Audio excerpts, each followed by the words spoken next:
my phone keeps shutting off on me. This is like the 5th time I'm trying to record this, so I don't know. I might end up doing it in chunks of videos. And okay, so I'm presenting on Nikolai Medtner and his Sonata Tragica. So a little bit about Nikolai. He was born in 1880 and died in 1951 in Russia. He's a Russian composer.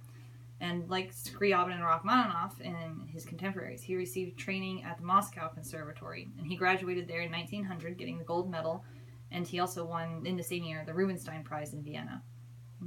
He taught at the Moscow Conservatory in 1909 and also in 1914 to 1921. He rejected a career as a performer and pursued composition instead.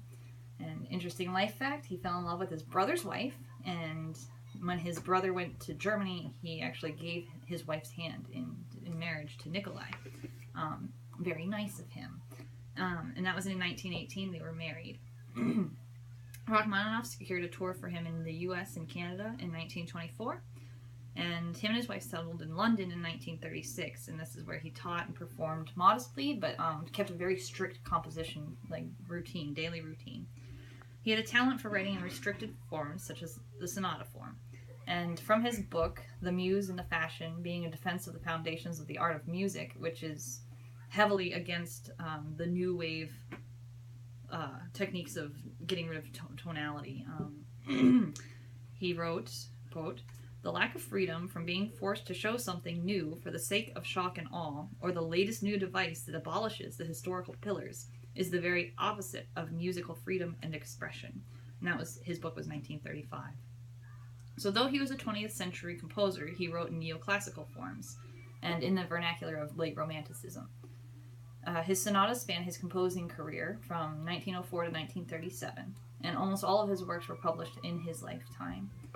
And in his book, he speaks out against the musical revolutionaries, especially advocates of abolishing tonality, and he held Beethoven in very high esteem, and I think that comes through in this writing a lot in his Sonata Tragica.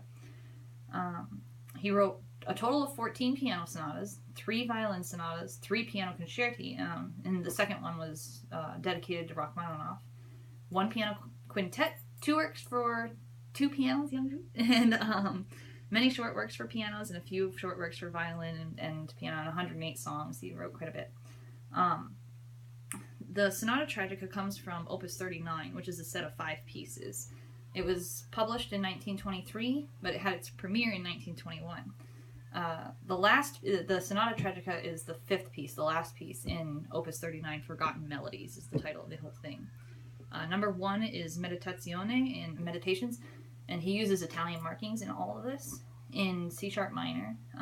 And number 2 is the Romanza, in F minor. Number 3 is Primavera, in B flat, the spring. And then number 4 is the Canzone Mattinata, like the morning song. And the 5th one is Sonata Tragica in C minor. To perform the whole set, it takes about a half hour. There's some common compositional techniques between every movement. He has this motive of short, short, long, short, short, long, and a lot of 2 against 3 rhythms. The Sonata Tragica is in sonata form, but is very unorthodox. There are 3 themes. There's an incomplete recap. The exposition has little developments within it, and there's a marked and written out cadenza passage. And again, like a lot of Beethoven innovations show through this sonata, such as the cadenza. Beethoven has one in Opus 2, number 3.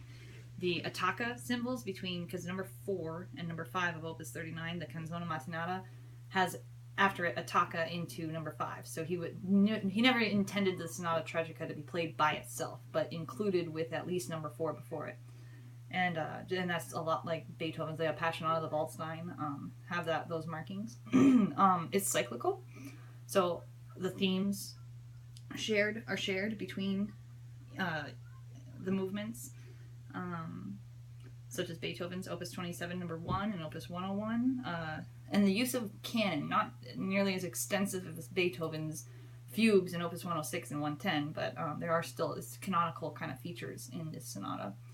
Other characteristics reminiscent of Beethoven, 3rd relations. Between the 3 themes, the first one starts in C minor, the second one is E flat major, and the third is in G minor. It starts in G minor. So we have that third relation, just outlining the triad. And he also works with very short rhythmic motives. He has these fairly large themes, but he breaks them down and develops them into their shortest little fragments, a lot like Beethoven did. He's been called the Brahms of Russia, which may stem a lot from his correlations with Beethoven and simply the backward-looking in form, how Brahms was noted for his historical forms. And Medtner also uses very thick and lush texture like Brahms did, but I see Beethoven more. I got my analysis from a DMA dissertation by Charles William Keller, and it is confusing. So, I mean, the whole exposition almost comes across as its own movement, and it almost comes across as rondo form, because theme 1 continually returns. We have 3 themes within the exposition. Theme 1, a little development, and then theme 1 again, theme 2, and then theme 3. Theme 3 is taken from the piece before.